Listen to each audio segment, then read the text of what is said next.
Hey everybody. I don't particularly know why I'm doing this one, but I'm bored. I've got nothing better to do.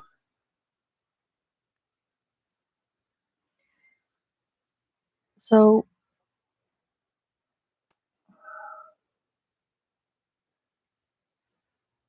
I have a question.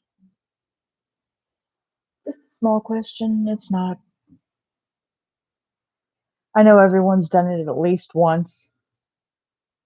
I have. My mother has. Her husband has. And all that stuff. But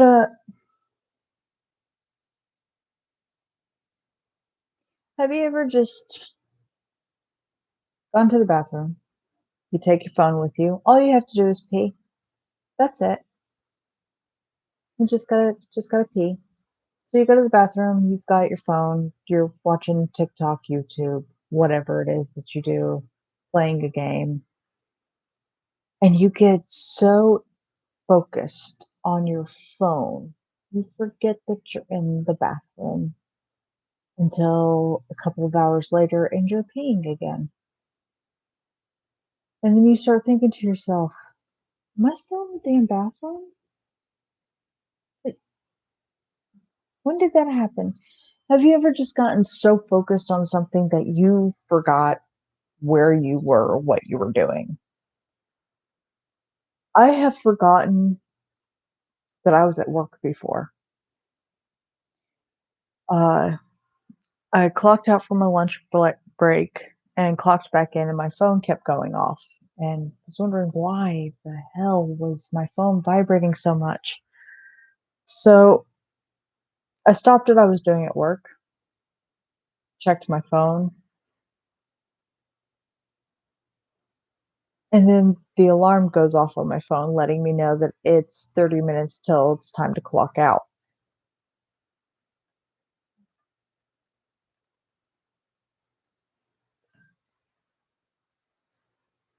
And for me, it was like, oh crap,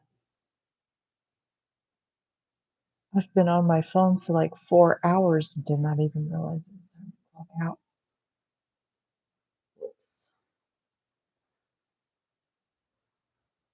I got lucky with that job because, well, my supervisor's never there when I clock in. Well, he's there when I clock in, but he leaves like 15 minutes after. So I never have to worry about my supervisor popping in and everything.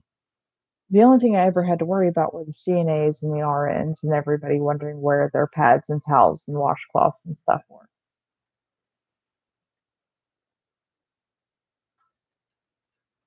So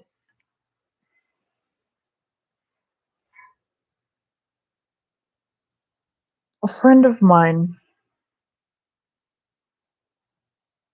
goes in the bathroom with her phone and is in there for, I want to say, maybe 3 to 4 hours. The rest of the household really had to use the bathroom. So what we did was we all piled up in the car and went to go and use the bathroom elsewhere. And I got a very panicked phone call asking where all of us are. And I was like, we had to use the bathroom. So we went down the road to McDonald's to use the bathroom. She gets upset, but kind of understands and realizes how long she's been in the bathroom and just kind of an all out panic attack. And so we end up having to rush back home to calm her nerves. But I just kept thinking to myself, is that something that people do? Like, does that happen often to people? Because I've only ever had it happen once, and that was literally just recently. And no one left the house, no one was here. And I kept thinking to myself, it is actually possible. And then I couldn't even remember what I was doing on my phone. I could not remember if I was on TikTok, YouTube, if I was playing a game. I cannot remember for the life of me what I was doing on my phone. But anyway,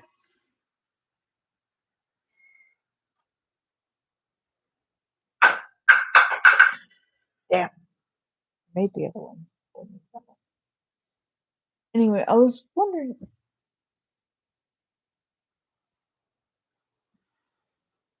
No, it's not like anyone watches these anyway, so whatever.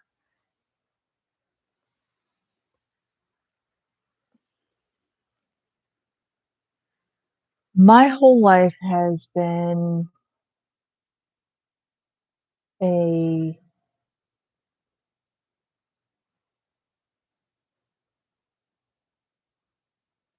kind of like a roller coaster.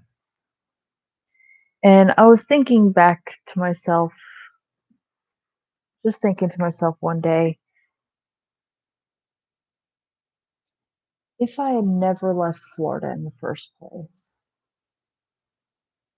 if I had never left home when I was 17, what would my life have been like? And I instantly hated myself for thinking that because if I never left, then I never would have gotten pregnant, never would have had my little girl. But for some reason, that thought came up. What would my life have been like if I had never left? And although I seriously hated myself for it, I still keep thinking about it. And it's not like I regret leaving or anything of the sort. I mean, life happens, it's mistakes made, more mistakes are going to be made. Highly plausible given how woo I am.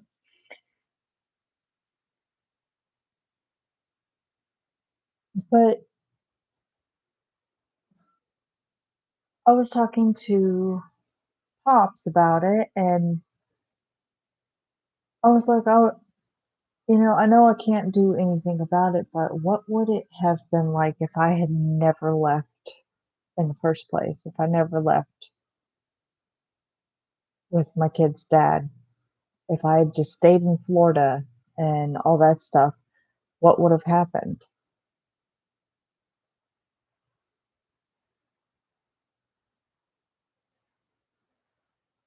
And then I started thinking to myself, probably a good damn thing I left because it just seemed like everything went downhill real fast. Um, a lot of stuff between my mom and my sister and him and all that, and it would have made things harder for my mom if I was still there. And then I got to the point where I was like, why am I even thinking about it? It was uh, actually a really good decision to leave. Why am I thinking about it? So I came to the conclusion, not a very good conclusion, but I came to the conclusion that I was thinking about it because I had wondered if everything in my life would have been better. Now, I hated myself for thinking it, even for a second, but I was curious about where my train of thought was going. So, my train of thought went, would my life have been better if I never left home in the first place? If I never had a kid? If I never left with my kid's dad? If I had never met certain people? Would my life have had been better?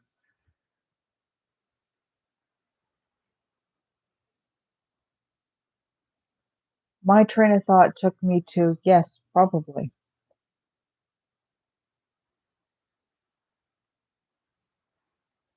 And then I thought to myself, not really.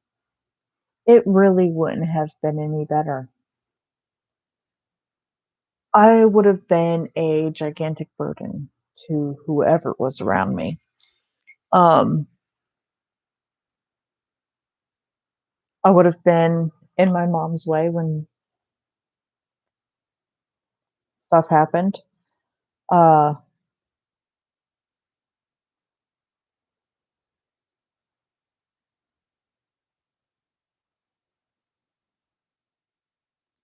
although I probably would have had a job.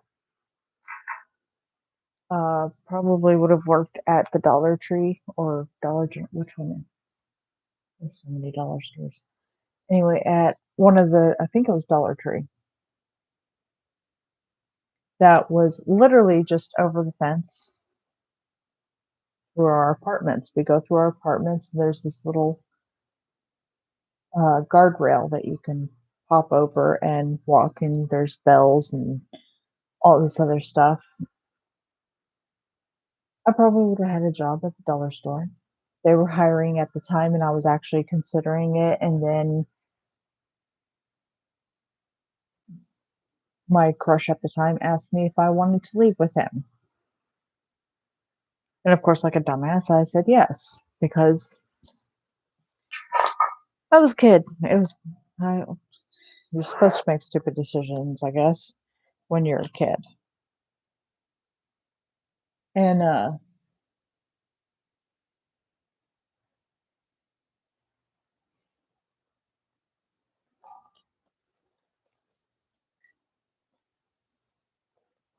I just kept thinking about it over and over again. How different would it have been if I never left?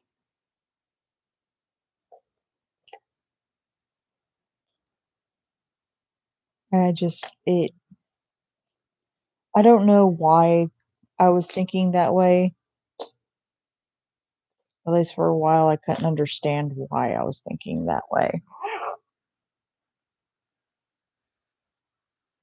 And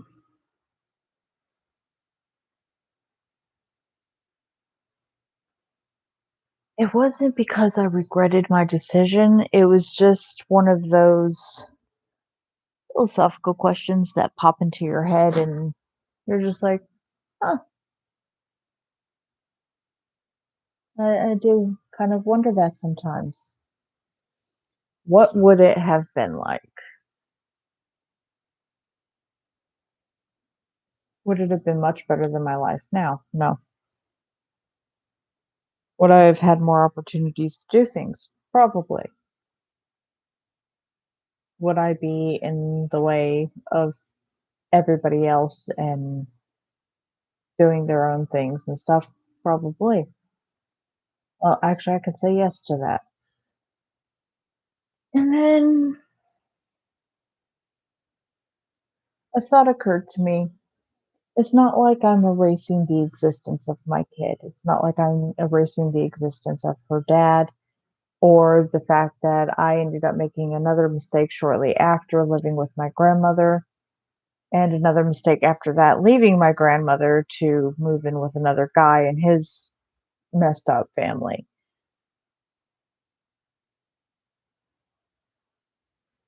It wasn't that I was erasing the existence of all this stuff that had happened.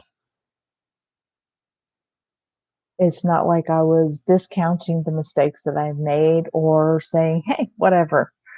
It was more like reliving it and being like, I could have done something different, but I didn't. It was just, huh, well, I won't do that next time, or I'll at least think about it a little more next time.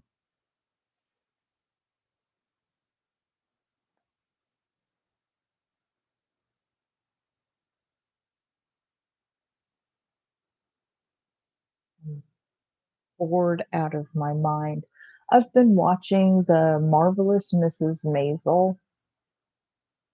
It's a new show on Amazon about a female comedian. Um,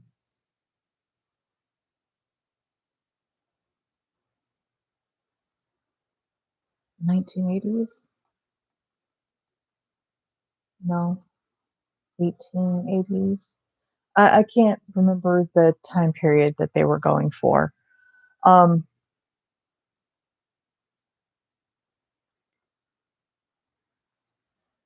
I started watching that recently. Really funny. I absolutely adore it. It's not Grace and Frankie, but it is wildly hilarious.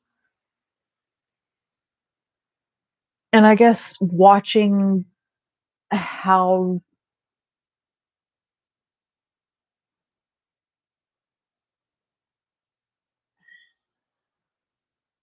how to describe it. We all know it's fake. We all know that. But watching how Mrs. Maisel lives her life kind of started getting me to think like that again. What would it have been like if I just did one thing differently type thing? Or if I had tried just a little bit harder with something and it just it was weird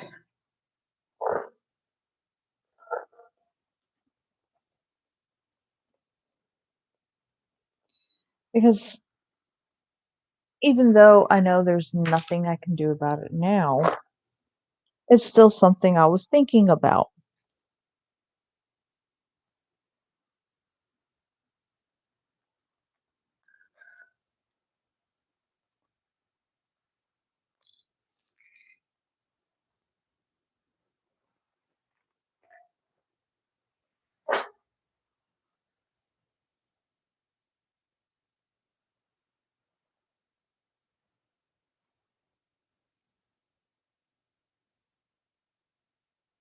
Now, it was not like my life was crap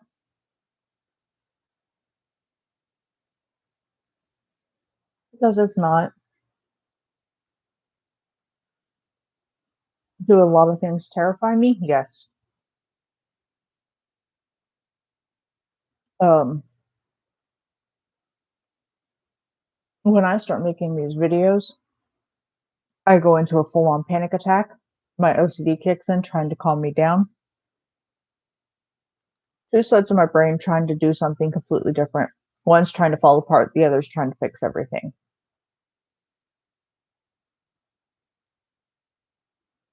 And so I'm in this panic mode.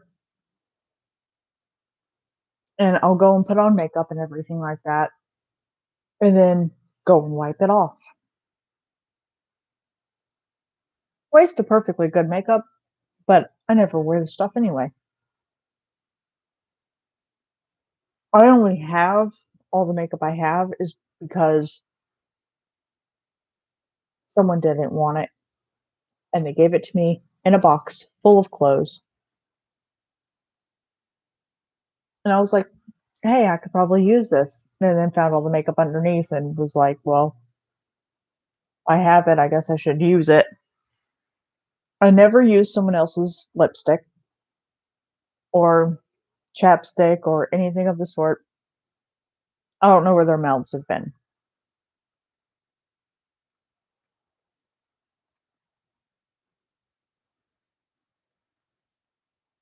With eyeliner, pencil eyeliners, I'll chop off the edge and resharpen it because you never fucking know. Anyway,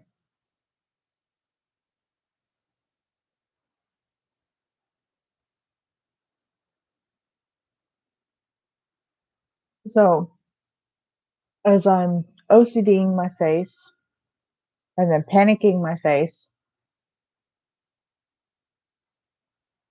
I end up going into I need to dress up for this.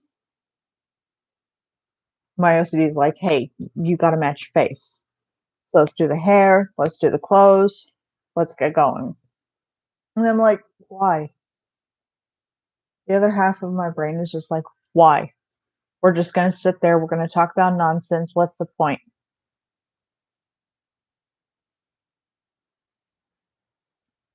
Now, I understand the balance.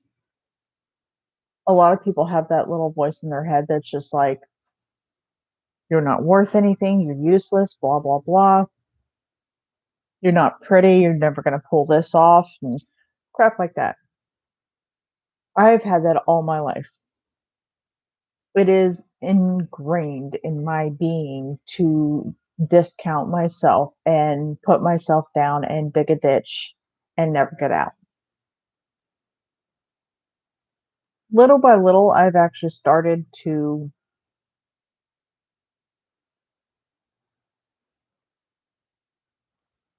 I was living with my best friend who has this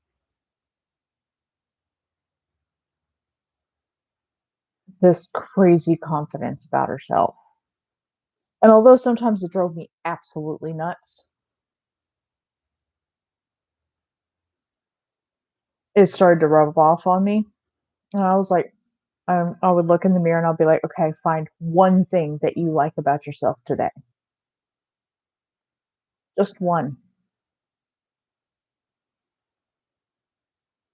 Doesn't have to be perfect. Maybe you like your belly button. Don't know. Maybe it's your fingernails. Maybe it's how cute your nose is. I don't like my nose.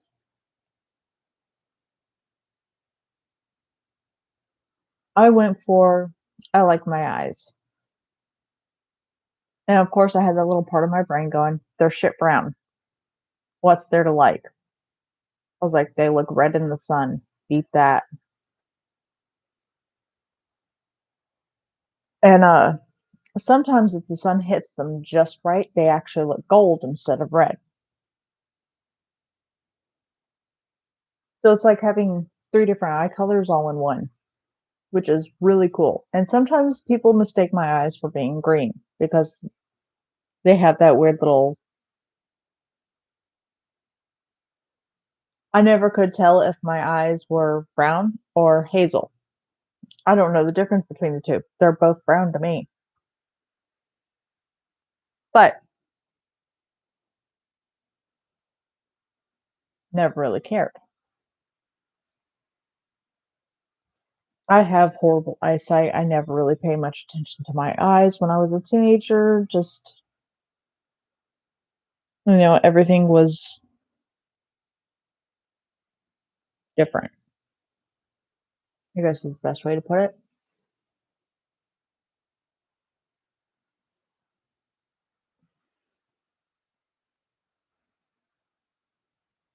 I don't even know where I was going with that.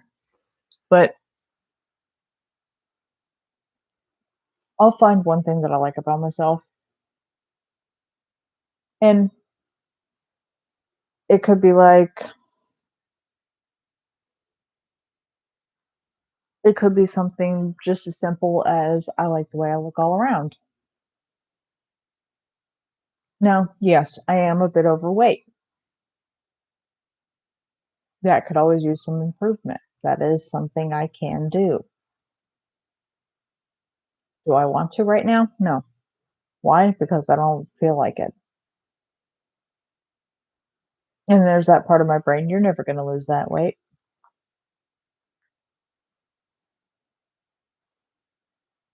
I am losing that weight. I can lose that weight.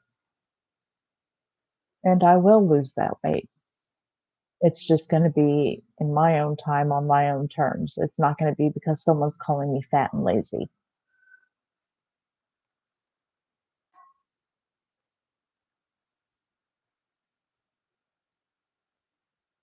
Someone sent me a letter in the mail. Technically, they sent it to my mother, but my mother knows no one in Washington. Now, when I moved in with this lady, I literally thought it was only going to be 1 to 2 weeks. Told her flat out, this is only going to be 1 to 2 weeks. I'm hoping it's going to be 1 to 2 weeks. I ended up being there for a month.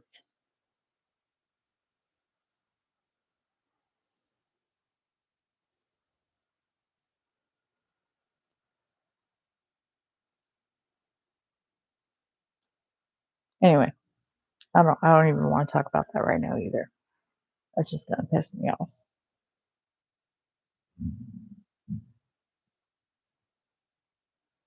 Excuse me. That came out of nowhere. Anyway, have you ever just been reading, a manga?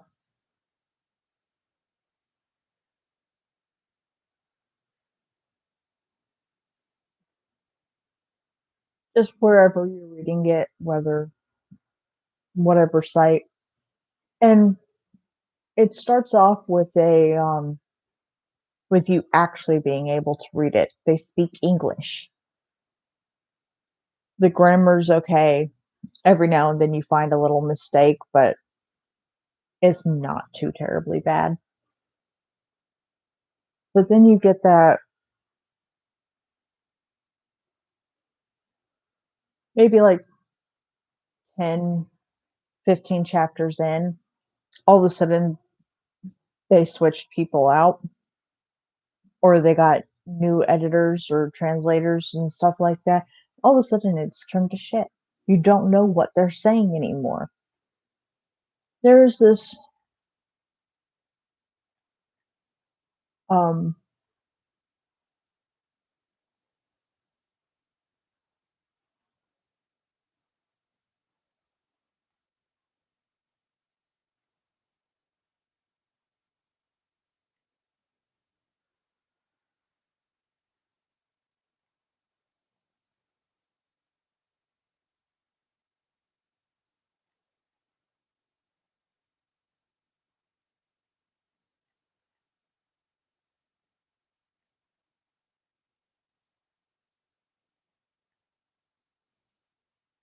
they've straightened it out on this chapter.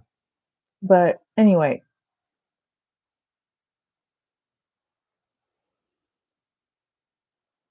the words are so mixed up that you can't make heads or tails of what's going on anymore. A he is suddenly a she, or a she is suddenly a he, or the names are switched. And the last conversation you remember them having was about one of the noble's children going completely crazy at a banquet or a tea party or something. And then this next chapter that you're reading, it just looks like gibberish. So you keep going back over it, trying to figure out, trying to decipher this craziness. Now, I understand that a lot of people don't like doing translations or anything like that. But oh my god, double check your damn work. Is it that hard to do? Like, I understand having to clean it up and going through translating processes are kind of difficult, especially when you're going from Japanese, Chinese, Korean to English or going to Russian to English. It is completely insane because English makes no sense. We all know this. People learning our language for the first time, learning English for the first time, find it extremely difficult to even figure out because it makes no sense. If you look at Japanese alphabet, Chinese alphabet, Korean alphabet, anybody else's alphabets, it makes more sense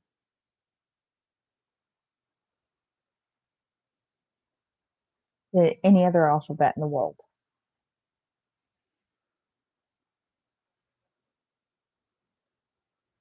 People who have taken English classes, grammar classes, and stuff like that still don't speak the language perfectly and do not understand it perfectly. They will claim that they understand it perfectly, they do not.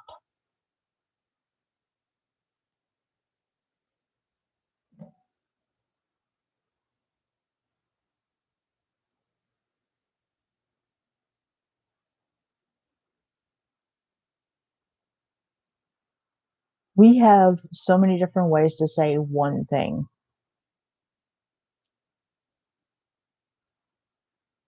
A million different words for one thing. And I was thinking to myself,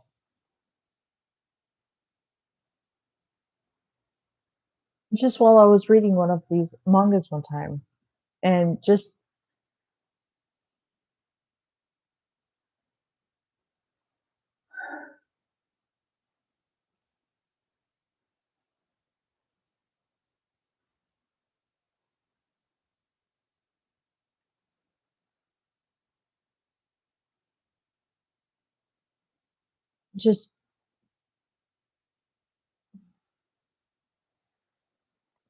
it's not like I have a problem with it. I know it must be difficult. I know they must be tired. I don't know what all the job entails,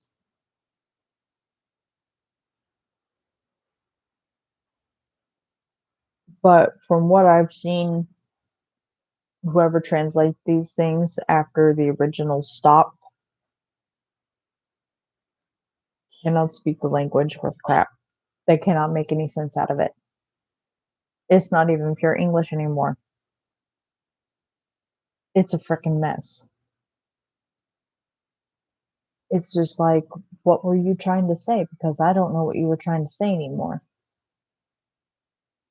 I was like, was that English?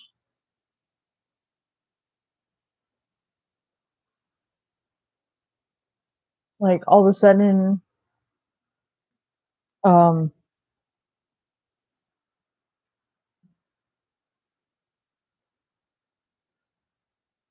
instead of a duke's daughter, they start saying princess.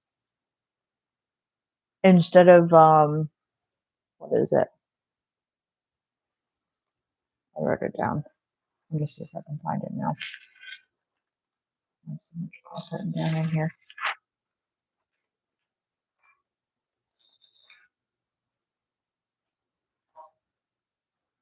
That's not it. What did I do with it?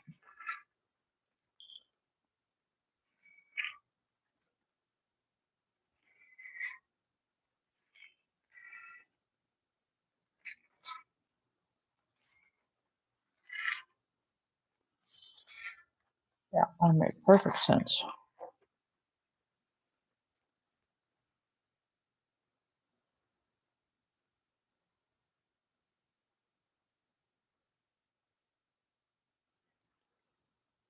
I had it somewhere.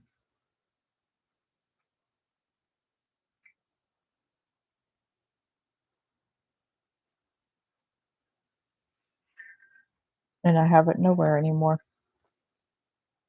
Well, which one of them is it? I believe it's a count. A count goes from a count to Earl in like 2 seconds. Or um, instead of emperor, it is now king, and instead of empress, it is now queen. And then a couple chapters later, it's back to emperor and empress. And you just keep thinking to yourself, well, which is it? Because it's completely different. The king rules country, an emperor rules like a state. Well, anyway, my mind's not really in the right place right now. An emperor rules over a bigger area than a king. But anyway, they switch these things up, and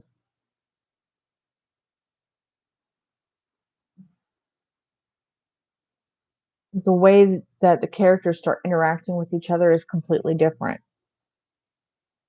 because the wording is now different. So what used to be a sister scared of her brother because he's a big bully, ends up turning into a sister scared of her brother because he's looking at her inappropriately.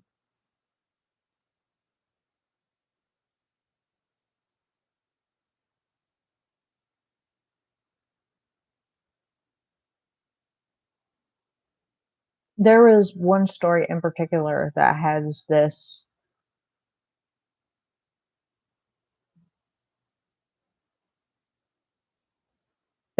kind of misunderstanding to it, and that's the villainess is a marionette, and she states specifically in one chapter that he is now looking at her in a inappropriate manner or an obsessive manner, something of that sort, and you start getting some of his side of the story, some of his train of thought, which I wish they would do that more often in mangas, is show other people's train of thoughts, but they don't. They focus on the main character, which drives me completely insane. Like, I understand they're the main character, but sometimes I want to know what the other characters are freaking thinking, just so I can figure out what type of person they actually are, you know? Um, More than half the time, you'll occasionally get the main male lead's train of thought, but it is extremely rare, and it drives me completely insane.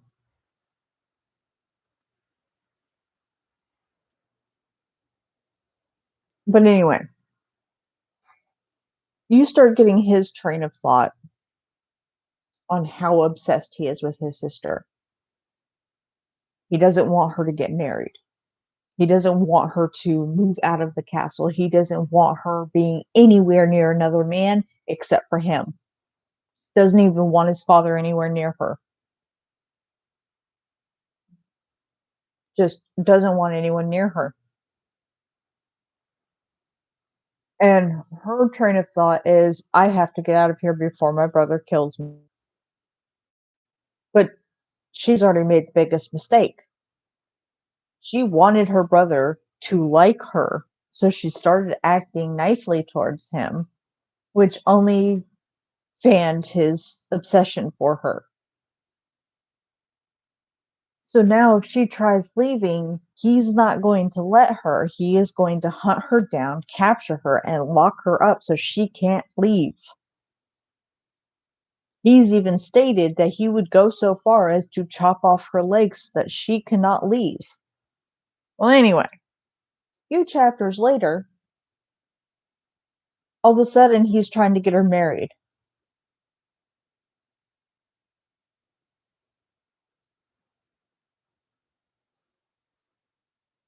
All this struggle on trying to keep his sister and all this other stuff.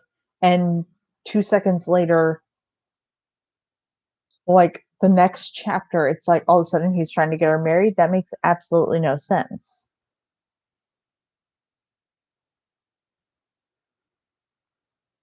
And then the next chapter, he's back to the normal routine, making sure that she can't get married, making sure that she cannot leave the palace, making sure she can't leave him, trying to get rid of all of her people that she depends on and that she trusts so that he has more control over her. I understand that people get crazy obsessed with their family members sometimes. Um,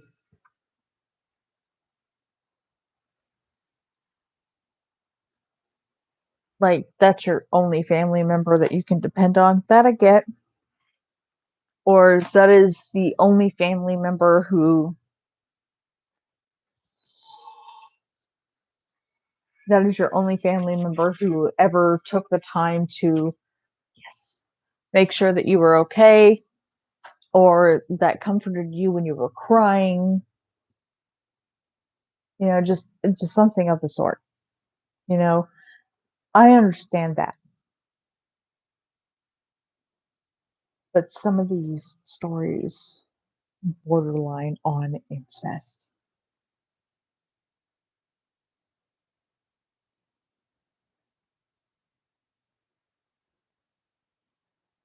Now, to be fair, I don't have a particular issue against it, especially reading it. I don't have issues with gays either.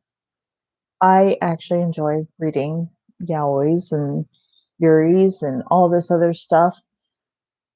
I enjoy switching up my genres. But this story was not meant to be that, and it is borderline on that.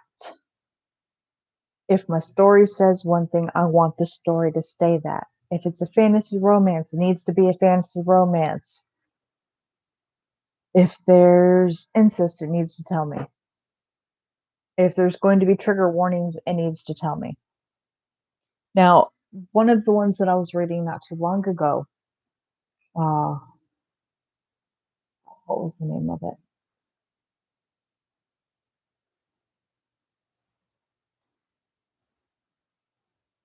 Damn it. I can't remember anymore. Anyway, one of the mangas that I was reading recently has a whole lot of trigger warnings. The very first couple of pages is all about the content of these triggers, of these warnings and suicide attempts and stuff like that. It is all labeled there right at the very beginning of the chapter. And of course, I read through it because I want to be sure of what I'm reading. Um, Sexual violence, language, blah blah blah. And I continued to read it anyway. It was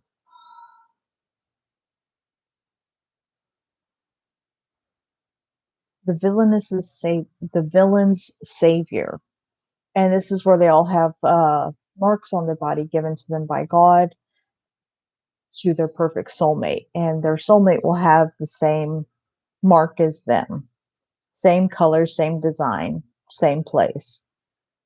Well,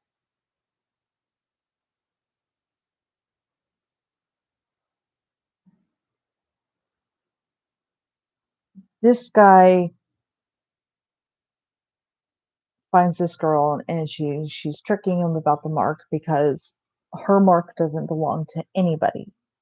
No one has the same mark as her. Now, there's a reason for this, you find it out later, but no one has the exact same mark as her. And every time she gets thoroughly upset or starts breaking down or is fatally injured or anything of the sort, the mark helps her. Basically, it's the goddess helping her, but it does it through the mark.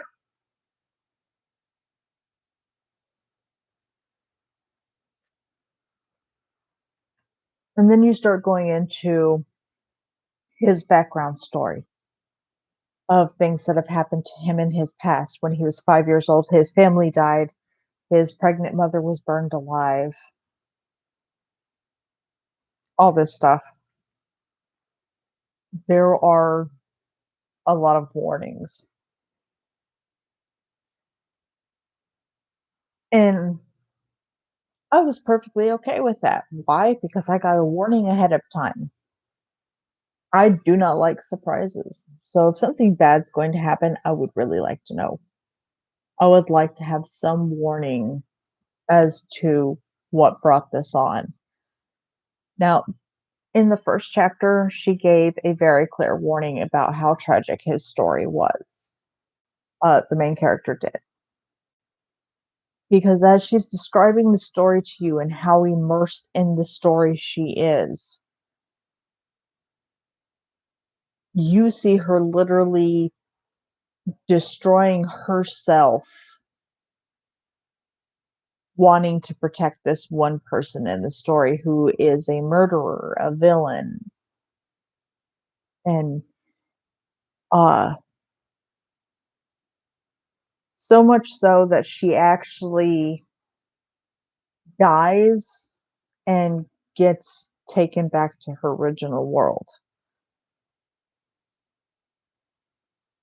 Now, spoiler warnings for any of those who have not read it or have not made it that far, go elsewhere because I tend to spoil a lot of things going on a rant. So, anyway, she originally starts off in this world, and countless times she has killed herself trying to save the villain, doing everything in her power to stop. How do you say his name? Azef, I believe is how you, I'm not entirely sure how you say his name. Trying to stop him from going completely insane, trying to show him that she loves him. And she just keeps giving up her life, keeps killing her own soul, destroying her own soul, shattering it, trying to save him. And it's happened so many times that the goddess was like, I can't do this. She's my child. So she takes her soul, sends it to another world, and plays the original world off as a story.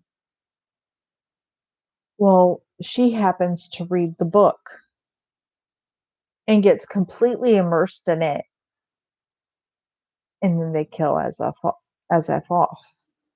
And she completely breaks down. Every time he gets hurt, anytime something doesn't go his way, she is tearing herself apart, wondering why the writer did that to him. You would think that the goddess would play it off a little bit different, would have changed the story at least to give everyone a somewhat happy ending. But no, they killed him.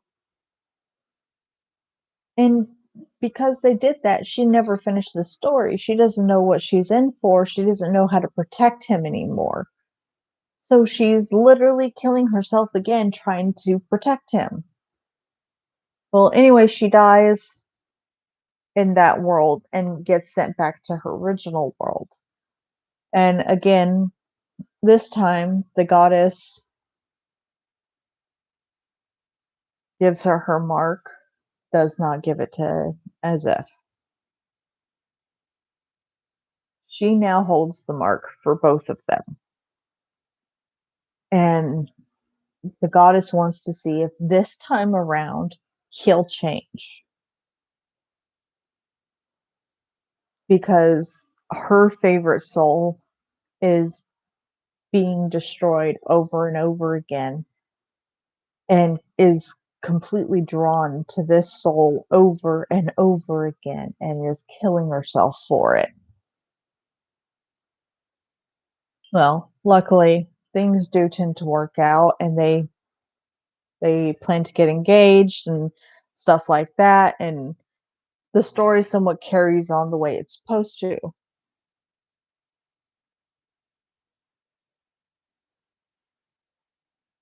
I know that, but go away. Anyway, and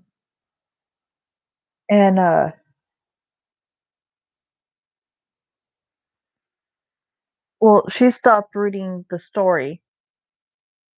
She read like one sentence after his death for the continuation of the story, and that was it. She dies. So she has no idea what happens from there. Anyway, Azef sacrifices himself to protect her, and that cleans his soul so that the goddess can now remove the second mark from her and finally give it back to him. He finally earned his own mark. So now they are soulmates. Well, they were soulmates to begin with.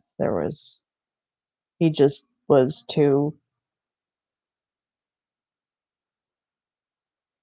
I don't know how to go about saying that. I guess the best way to describe it is he was too dirty. Whoa. Wah! Anyway, um, that a mark couldn't be placed on him. Um, but anyway, so they get their mark, they're engaged, the story's continuing, a lot of crap is going down. But they screwed up. Yes, I know. Manga screw up. You would have guessed. Anyway, when you're first reading this, they go on to tell you about the prince, how the prince is a part of the story, and how this stuff kind of happens. Well, the storyline's screwed. Right from the get go, the storyline is screwed. And she keeps trying to figure out why everything seems to be going differently and stuff like that. The prince looks different when you're first starting the chapters. He looks different and he actually looks hot. When you meet him later, although he's still quite handsome, he doesn't have that same bad boy feel to him anymore. And he looked scrawnier. But it's not like that anymore. Um there are a lot of things in the story that they could have done better. They end up ending it. It's actually a completed story, but to me, it does not feel completed at all. Um, Basically, they end it with him dying, sacrificing himself to protect her, and so he finally gets his marks. That's practically the end of the story there. And all I kept thinking to myself was, seriously, that was it? All that build up, all that tension, all of that just for one quick ending? Really? It I think they screwed up. Um, I know that books tend to be longer, novels tend to be longer than anything else just because of how much detail they tend to go into. They have to describe places, they have to describe people, so it takes time to get it through in a story.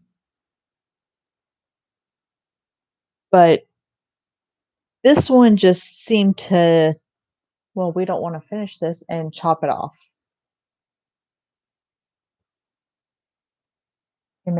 Makes no sense to me. I don't it never clearly finished.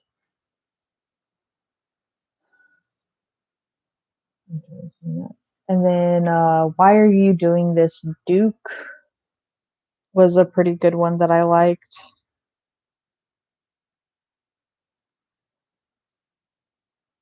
I don't care that my birthday is around the corner. Please leave me alone. Anyway, um, Why Are You Doing This, Duke, or Please Don't Do This, Duke? It tends to go by 5,000 different freaking names. Um,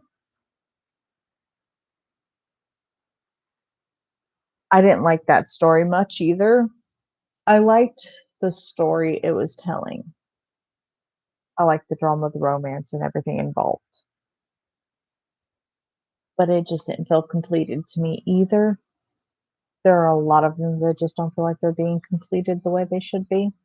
But anyway, I'm gonna go ahead and go because, well, no one cares. And I'm so bored. I think I'm gonna go and play a game. So I'll see you guys later.